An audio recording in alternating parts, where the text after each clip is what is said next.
I will be the one working out the glitches, and I'm also your warm-up band. So, I mean, we have this great panel of speakers, and I'm just very grateful, Francis and Dave, for inviting me and me be a part of it. So, the global theme, the big umbrella, is what really matters. And Francis and I had lunch and talked and thought the meaning of life would be a good starting point for what really matters. And to talk about the meaning of life, we ought to go to the very beginning with a thought that probably we're all aware of and we've all heard before, but bears repeating. And that's that hydrogen, given sufficient time, turns into people, turns into us. And if you think about it, it's shocking. Like, why would hydrogen atoms turn into us? And how does it happen? How does this work? So, let's take a look at it. It's a fascinating story. We can do it in about 2 minutes, obviously glossing over some of the details. But in the beginning, as best we can tell, approximately 13.75 billion years ago, there was lots and lots of hydrogen. And a universe with amazing amounts of hydrogen, a little helium, and that hydrogen has a property of attracting itself, and it started to clump together for reasons we don't completely understand yet, but it clumped together, and that clumping, if you get a clump that's big enough, gravitational pressure will cause that clump, that sphere, to compress and a fusion reaction. And out of that fusion reaction, we get what we call stars. Stars create lots of light and heat like our sun does, and they also create fusion products. And those fusion products are, the hydrogen bonds together and it forms helium. The helium bonds together and it forms carbon. And inside the star, you get this fusion ladder where hydrogen turns into all the elements up to iron.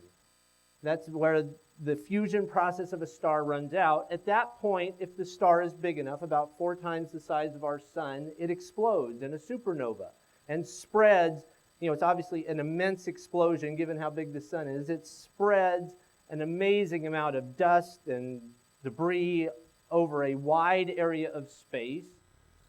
That dust, with a lot of carbon and iron, and when the supernova forms all the other elements from iron up through uranium, all the other natural elements, and you get that cloud of dust coalescing into solar systems. So you get a new star at the center with planets made out of the elements produced by the former star, forming the planets, and those planets or one of those planets is what we're sitting on right now. We live on one of these planets.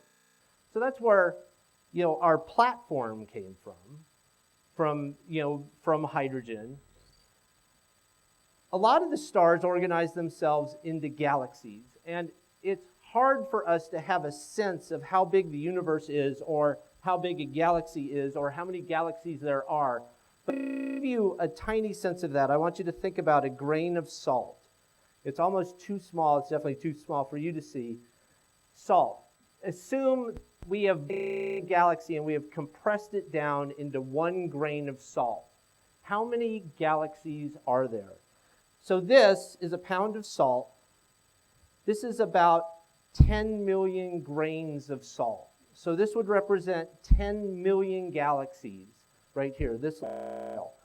We believe that there's something on the order of 200 billion to 500 billion galaxies in our universe. This is 10 million of them. How many would 200 billion be? It would be about 20,000 pounds of salt. Now, 20,000 pounds of salt would fill this entire stage up to about my height. That's how many galaxies there are in our universe. The universe is unbelievably immense. It's incomprehensible.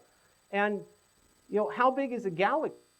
We can look at our galaxy. This is the Milky Way galaxy. If we were able to get up above it, many light years away and look down upon it, we would see the Milky Way galaxy looking like this.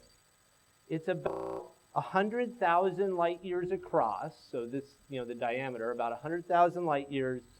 There's 200 to 400 billion stars inside that galaxy, and One of those stars is our sun.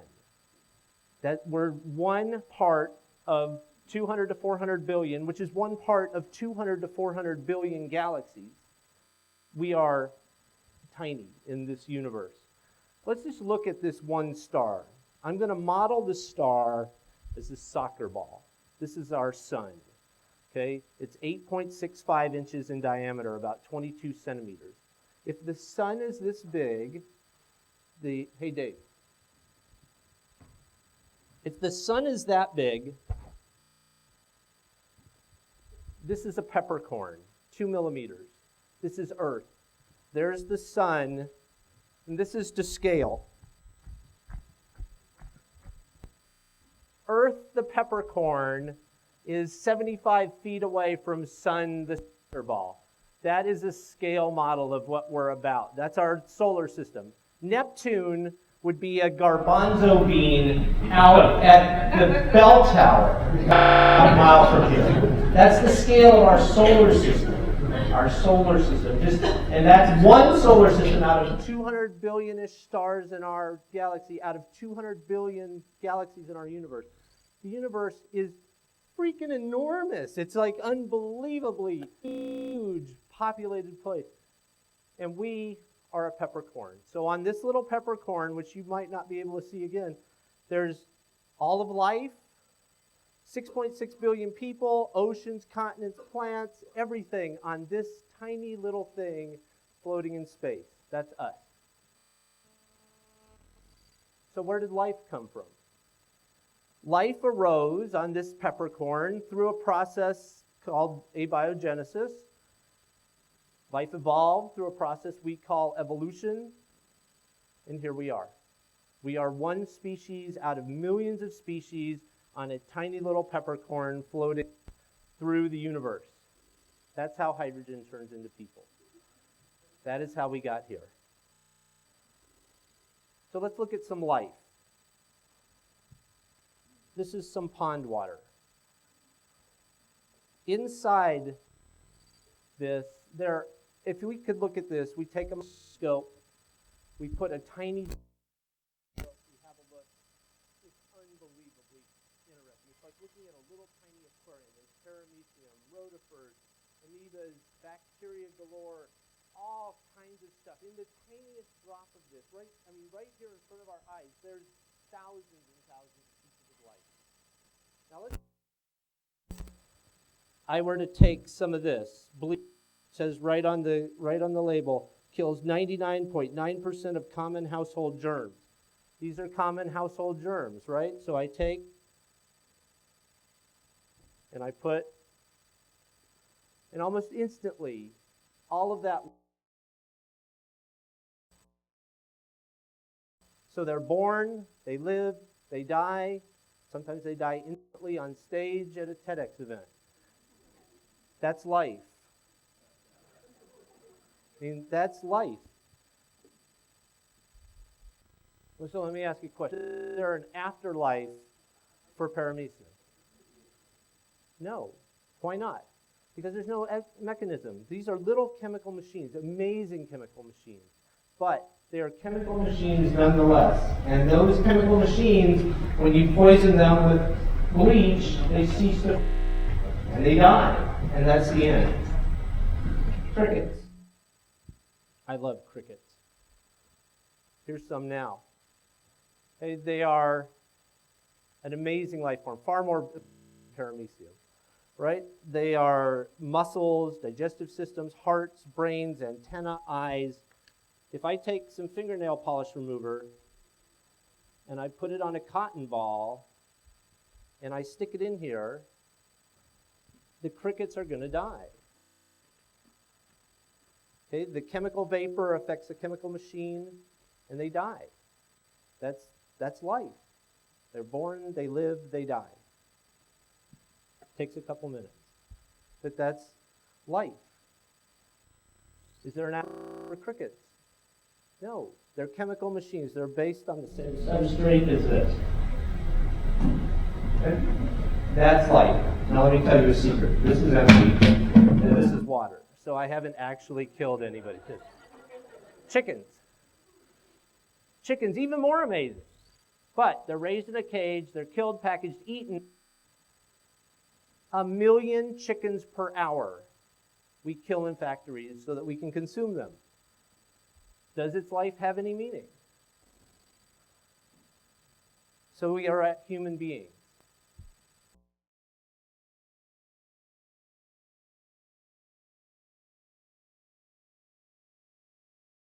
Afterlife for us? No. We've evolved in the same way the other life forms have evolved. We are born, we live, we die. When we die, we're dead. We're chemical machines just like they are. Evolved the same way, same chemical rate. So what is our meaning? What is the meaning of life in this gigantic universe? The fact is, our reality is we are an accidental species living on a tiny speck in a gigantormous universe. That is reality. So are our lives meaningless? And the answer to that question is no. Because our intelligence, our consciousness, our genius is that we create meaning. And I can give you an example of that. This is a piece of paper. It is a normal scrap piece of paper. If I throw it on the floor, it has no value. It has no meaning. But let me say I take a piece of paper out of my wallet. This is a scrap piece of paper. To a bacteria, it's food. To us, it is something other than a scrap piece of paper. If I take this and I do that, it will not sit there very long. Okay? It has meaning. That meaning is totally created by human beings. But now we are all completely dependent on an abstraction that is impressed upon us by a tiny scrap piece of paper. It's absurd, but human beings create meaning. That is what we do. So there are 3 ways to give meaning. Dave, I need a favor. Where are you? The timer isn't working and I have no idea where I am. Okay. I'm going to read you a story. How many of you use Reddit? 1, 2, 3. I like Reddit. This is a story from Reddit. It's been suggested it's the best story on Reddit. A user called Wartoad. We're going to talk about how generosity can give meaning to life. I was day tripping to Vancouver from Seattle and stopped in for lunch at a little cafe. From my window, I saw a young teenage girl out in the cold, squatted down in a closed business doorway, holding a small bundle in her arm. She was panhandling. People were mostly walking by, ignoring her. She looked just broken. I finished up my meal and went outside, went through my wallet and thought I'd give her $5 for some food. I got up and she was sobbing when I got up to her. She looked like she was 14 or 15, and that bundle in her arms was a baby wrapped up. I felt like I got punched in the chest. She looked up, putting on a game face and any change, and I asked her if she'd like some lunch. Right next door there was a small Quick Trip type grocery store, and I got a can of formula for the baby, very young, maybe 2 to 3 months old, and took her back to the cafe, though I'd just eaten. She was very thankful, got a burger and just inhaled it. Got her some pie and ice cream. She opened up and we talked. She was 15, got pregnant, parents were angry, she was fighting with them, so she ran away. She'd been gone for about a year. I asked her if she'd like to go home and she got silent. I coaxed her and she said her parents wanted her back. I coaxed further and she admitted she stole $5,000 in cash from her dad. Turns out $5,000 doesn't last long at all, and the streets are tough on a 15-year-old. Very tough. She did want to go back, but she was afraid no one wanted her back after what she did. We talked more. I wanted her to use my phone to call home, but she wouldn't. I told her I'd call to see if her folks wanted to talk to her, and she hesitated, gave bad excuses, but eventually agreed. She dialed the number, and I took the phone. Her mom picked up, and I said hello, awkwardly introduced myself, and said her daughter would like to speak to her. Silence, and then I heard crying. I gave the phone to the girl, and she was just quiet listening to her mom cry, and then she said, oh, and she cried. They talked, and she gave the phone back to me, and I talked to her mom some more. I drove her down to the bus station. I bought her a ticket home. I gave her money for incidentals and some formula, diapers, wipes, snacks for the road. Got to the bus, and she was just crying, saying thank you over and over again. I gave her a kiss on the forehead and a hug. I kissed her baby, and she got on the bus. I get a Christmas card every year from her. She's 21 now, and in college, her name is and her baby was Joe. Now, that story says so much about human beings, about both how awesome we can be and how horrible we can be, and how ridiculous we can be, and how we get in arguments and everything. There's a ton about human beings in that story. But would an experience like that give your life meaning? Maybe. It might. He changed 2 lives, and probably your parents, and then there's all the side effects of that. So that's one way to give your life meaning, is to help others. It seems like helping is hardwired into us from evolution. It might be a side effect of caring for our children and the evolutionary around that. It could be all kinds of stuff. But if you take advantage of that, you can give your life great meaning. Even if you just do it at home, forget helping the 1.6 million runaway teenagers or helping the children starving in the world. What, just about at home, what if you became the ideal spouse, the ideal parent? What if you were to restore faith in humanity? We always hear about stories that restore our faith in humanity. What if we all did that? What if we were all in faith in humanity? And if we did that, how different would the world be? Would it give us more meaning? Second way, through design. This is an equation that represents our existence. If you live to be 82 years old, you have about 30,000 days on this planet. So ask, what is the meaning of my life? The question isn't, what is the meaning of life? The question is, what is the meaning of my life? What am I going to do with my 30,000 days of existence on this planet? It's like you get a ticket. You get to ride 30,000 days. What are you going to do with it? Have you ever asked yourself the question, what is the meaning of my life? What will I do with my 30,000 days? What will I do with my existence? WWID, WME. I have a handout. Take and just start the process. This is something to hang on your mirror. Ask yourself that question. What are you going to do with your existence? Asking that, you do the most powerful thing that a human being can do. You take control of your life. You create your meaning by asking that question. We have this set of opportunities, choices, actions. Every single thing we do, every minute, every day, we have control over, and we often completely ignore this. In making those choices, we have these gifts that we are given. We have our 30,000 days of existence, our ticket, our ride ticket. We have our ability to think, imagine, dream, come up with new ideas, design our lives, and then the freedom to make choices in every second of our lives.